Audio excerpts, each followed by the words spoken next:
So I published a book in 2016, and I don't think anyone noticed. Now, I'm not saying that to be dramatic, by the way. I mean genuinely. If I hadn't told people it existed, I'm pretty sure it would have just slipped past the internet entirely. It was called The Amber Key. It was a young adult, urban fantasy. Think demons, legacy, all that, you know, completely dramatic stuff that we think is profound at 2 o'clock in the morning. I was proud of it. Let's be real, it wouldn't be life-changing. It was not, it wasn't Anna Karenina. But I was proud. I just made a thing. It existed for like a hot minute. And that felt like enough. And then I made the mistake of telling people on the internet about it.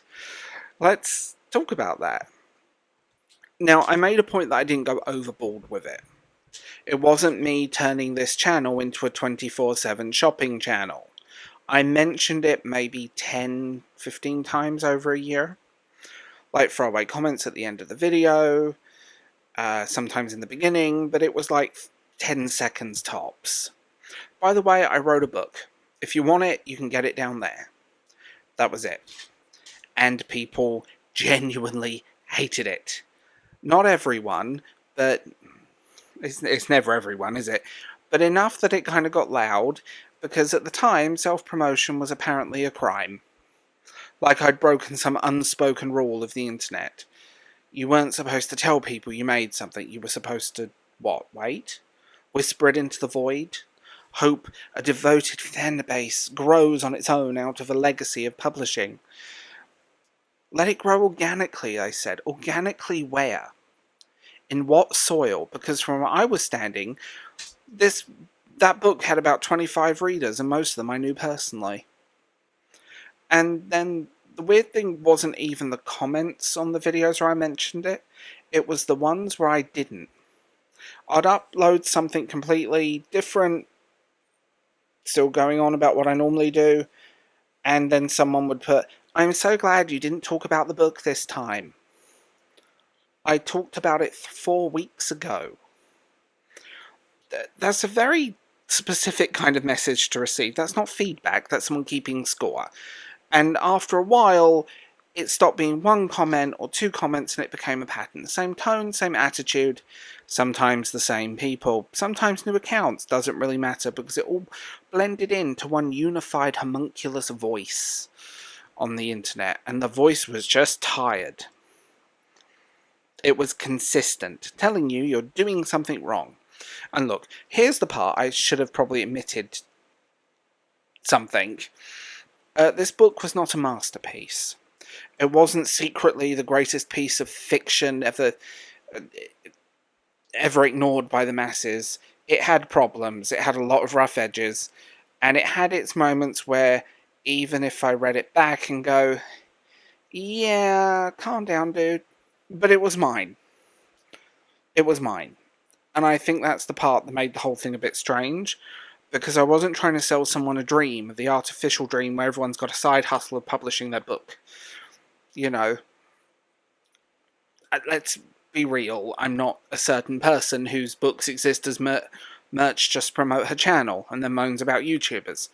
It wasn't this book will change your life. It was me going, hey, I made a thing. If you're interested, cool. If not, fine.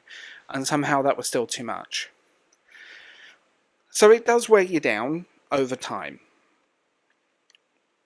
It was just kind of erosion, like bit by bit, so I stopped mentioning it. You start second guessing whether you should bring it up. You read the comments before you speak, the metaphorical comments that exist in your head that are not real. And then one day you realise I haven't talked about it in nearly 6 months. Not because you choose not to talk, but because it's easier. And I even went back and I edited those little moments out of the still public videos. Which, by the way, if you've ever used YouTube's own video editor, you deserve compensation. Financial, emotional, spiritual. Sometimes just compensation for the universe. That thing is awful. YouTube, fix it. And I did delete some videos. Not loads, but there are a few, the ones where I actually talked about writing it. The process, the excitement, this part matters, and after a few years, I pulled the book entirely. 4 years on the market, and it wasn't moving. Because here's the truth, no one tells you when you start. If you don't know how to promote something, it doesn't matter how good it is, or in this case probably how terrible, it just sits there staring at you. So my little young adult novel about the son of the big bad wolf and Little Red Riding Hood, do not ask. It it was I don't know what I was thinking. I was heavily inspired by Once Upon a Time. It kind of, I think that's the bit that stayed with me. It's not because the book failed, but because, well, be honest, most first books do. It was that I let people who weren't building anything convince me to stop talking about something I was proud of. 10 mentions in 15 months. That's all it took. And now it lives in a time when now we live like everyone's promoting something. Books, merch, Patreon. By the way, you can join my Patreon. Channel memberships. You can join my channel memberships. Everything. No one even blinks. Which is funny because back then it felt like I'd broken some cult rule, the stonecutters. When really, I've just done what the most normal thing in the world. I made something I wanted people to know it existed. I wanted it to be a thing. And at the time, now I know some of that engagement was less than good faith, because I know who some of those people were. It kind of leaves a bitter taste in my mouth. Will I ever revisit this book? Oh, hell no. No. I did read it back. Yikes. I'm glad that it didn't sell. In hindsight, I'm glad that it didn't sell. But there are moments when it just kind of exists in this weird moment of a what if.